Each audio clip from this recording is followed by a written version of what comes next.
Shri K U Janeesh Kumar. Sir, പട്ടികവർഗ വകുപ്പ് നടപ്പിലാക്കുന്ന പ്രീ സ്കൂൾ പദ്ധതി ഏറെ മാതൃകാപരമാണ്.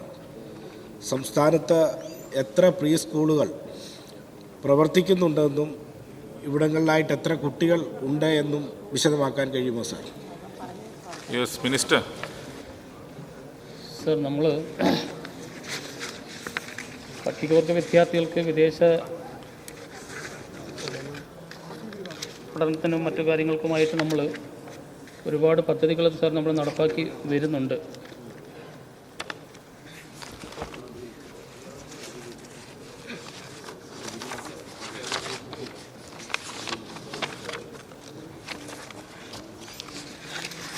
Sir, model pre school sir നമുക്ക് 31 ഈ പ്രീ സ്കൂൾ ആണ് നമ്മൾ കേരളത്തിലിപ്പോൾ പ്രവർത്തിച്ച് വരുന്നത്.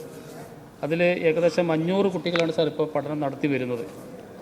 അതോടൊപ്പം തന്നെ അത്തരം കുട്ടികൾക്ക് നമ്മൾ അധ്യയന വർഷത്തിൽ ഒരു കുട്ടിക്ക് ഈ പഠനോപകരണങ്ങൾ, യൂണിഫോം, കുട, ബാഗ്, ചെരുപ്പ് എന്നിവ വാങ്ങുന്നതിന് 3000 രൂപ പ്രതിവർഷം നമ്മൾ അനുവദിച്ചു വരുന്നു സാർ. മിൽമയുമായി സഹകരിച്ച് പോഷകമൂല്യമുള്ള പാൽ, മുട്ട എന്നിവയും നമ്മൾ വിതരണം ചെയ്തു വരുന്നു സാർ. Second question. സർ, വകുപ്പ് ഈ കുട്ടികളുടെ ഭാഷാ പ്രശ്നം പരിഹരിക്കുന്നതിന് വേണ്ടി മെൻറ്റർ ടീച്ചർമാരെ നിയമിക്കാനെടുത്ത തീരുമാനം അങ്ങേയറ്റം അഭിനന്ദനാർഹമാണ് സാർ. സംസ്ഥാനത്ത് ഇങ്ങനെ എത്ര ടീച്ചർമാരെ നിയമിച്ചിട്ടുണ്ട് എന്നത് സംബന്ധിച്ച് വ്യക്തമാക്കാൻ കഴിയുമോ സാർ? Yes minister.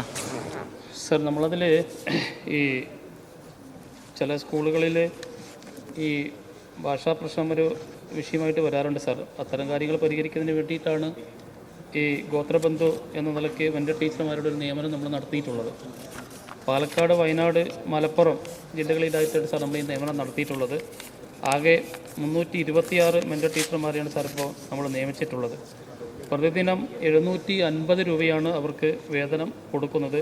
ശരാശരി ഒരു മാസം 21,900 രൂപ നിരക്കിൽ അവർക്ക് ഓണറേറിയം ലഭിക്കും സാർ. വയനാട് ജില്ലയിൽ 241 പേരും, പാലക്കാട് ജില്ലയിൽ 56 പേരും, മലപ്പുറം ജില്ലയിൽ 29 പേരും ആണ് സാർ ഇപ്പോൾ ജോലി ചെയ്തു വരുന്നത്.